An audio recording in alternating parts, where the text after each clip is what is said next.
ভোটে হারার এক মাসের মধ্যেই তৃণমূল টুকরো টুকরো হয়ে গেছে। এর মধ্যে জেলায় জেলায় তৃণমূলে শুরু হয়েছে ভাঙন। এবার মুখ্যমন্ত্রী শুভেন্দু অধিকারীর জেলা পূর্ব মেদিনীপুরে জেলা পরিষদের সভাধিপতির পদ থেকে ইস্তফা দিলেন উত্তম বারিক।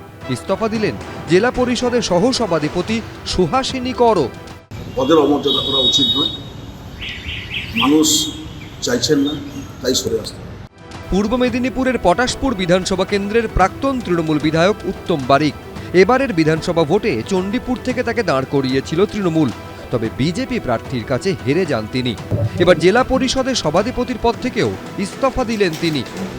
কেউ থাকবে না, তাদের থাকার মতো সাহস নেই। তারা যত আগে কেটে পড়ে ভালো, কারণ তাদের সব সম্পত্তি তাদের বাঁচিয়ে রাখতে হবে। তারা এদিকে ওদিকে পালাবে। আমরা তো আগেই বলতাম যে তৃণমূল যদি হেরে যায়, তৃণমূল এই বাংলায় আর থাকবে না, তৃণমূলের বিসর্জন হবে। এবার নিজেরা নিজেদের মতন করেই তারা বিসর্জন হয়ে যাচ্ছে, কাউকে কিছু করতে হচ্ছে না। ৪ মের পর থেকে মুখ্যমন্ত্রী শুভেন্দু অধিকারীর জেলায় ইস্তফা দিয়েছেন তৃণমূলের একের পর এক পদাধিকারী। পদ ছেড়েছেন হলদিয়া পঞ্চায়েত সমিতির পূর্ত কর্মাধ্যক্ষ পার্থ বটব্যাল, ময়না পঞ্চায়েত সমিতির সভাপতি শাহজাহান আলী, পাঁশকুড়া পঞ্চায়েত সমিতির সভানেত্রী পম্পা সাঁতরা রাউত। পূর্ব মেদিনীপুর জেলায় যে 5টি পুরসভা রয়েছে তার মধ্যে কাঁথি পুরসভায় ইতিমধ্যেই ইস্তফা দিয়েছেন 12 জন তৃণমূল কাউন্সিলর। গত কয়েকদিনে রাজ্যে 9টি পুরসভা মিলিয়ে ইস্তফা দেওয়া তৃণমূল কাউন্সিলরের সংখ্যাটা পৌঁছে গেছে 150-র কাছাকাছি। হালিশহর পুরসভার 16 জন কাউন্সিলর, ভাটপাড়া পুরসভার 32 জনের মধ্যে 32 জনই, গারুলিয়া পুরসভার 18 জন, কাঁচরাপাড়ার 14 জন, উত্তর ব্যারাকপুর পুরসভার 15 জন, ডায়মন্ড হারবার পুরসভার 8 জন, কাঁথি পুরসভার 12 জন, দুবরাজপুর পুরসভার 3 জন এবং চন্দননগর পুরসভার মেয়র সহ 24 জন তৃণমূল কাউন্সিলর ইস্তফা দিয়েছেন। পঞ্চায়েত ও পুরসভাগুলিতে এই টালমাটাল পরিস্থিতির জল কোন দিকে গড়ায় সেটাই এখন দেখার। বিটন চক্রবর্তী, শিবাশিস মৌলিক, এবিপি আনন্দ। আমরা কোনোদিনও কিছু পাই নাই। নরেন্দ্র চক্রবর্তীর স্টকে সব ভরা রয়েছে, চাল ডাল সব গরিবরা কেউ পেত না, সব এগুলো সরকারি জিনিস। ঘরে ঘরে রাখা ত্রাণের সামগ্রী, ঘরে গুদামে ঠাসা বস্তা বস্তা সরকারি ত্রিপল, শাড়ি। যে ত্রাণ পাওয়ার কথা ছিল ক্ষতিগ্রস্তদের, তাই উদ্ধার হলো প্রাক্তন মন্ত্রী থেকে প্রাক্তন তৃণমূল বিধায়কদের ঘরে ঘরে। গরিবের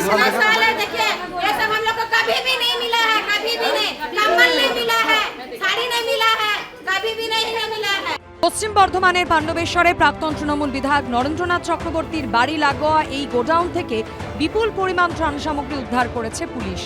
এখানে স্থানীয় বাসিন্দারা এসে সেটাই এই জায়গা থেকে বার করে, যেখানে প্রচুর শাড়ি, কম্বল, ত্রিপল এগুলো রয়েছে। এগুলো সরকারি ত্রাণের ত্রিপল, এমনটাই দাবি স্থানীয়দের। এই যে গোডাউন, এবার এই জায়গায় সরাসরি দেখানোর চেষ্টা করব যে এখানে কম্বল রয়েছে, ত্রিপল রয়েছে, প্রচুর মানুষজন এখানে পুলিশের তরফ থেকে যে পুলিশ দাঁড়িয়ে রয়েছে এখানে তল্লাশি তারপর চালাচ্ছে পুলিশ এসে। পাণ্ডবেশ্বরের বাঁকুড়া এলাকায় থাকেন প্রাক্তন তৃণমূল বিধায়ক নরেন্দ্রনাথ চক্রবর্তী। বাড়ির পাশেই রয়েছে পরপর তার অফিস, গোডাউন এবং গেস্ট হাউস। স্থানীয় সূত্রে খবর, এখানেই বিপুল পরিমাণে ত্রাণ সামগ্রী মজুত করা আছে বলে অভিযোগ ওঠে। এরপর গোডাউনের দরজা খুলতেই চক্ষু চড়ক গাছ হওয়ার জোগাড়।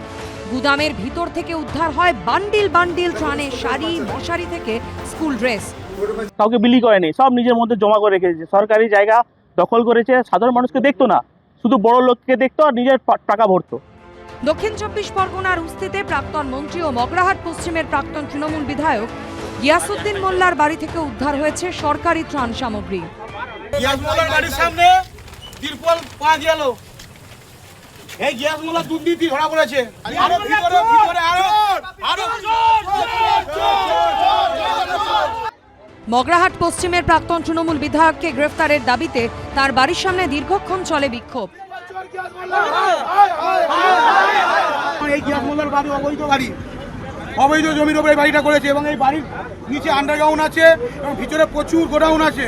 গোডাউনের ভিতরে প্রচুর তিরপল, কাপড়, বাচ্চাদের ড্রেস, স্কুল ড্রেস মজুত করা আছে। অবিলম্বে ওকে অ্যারেস্ট করতে হবে।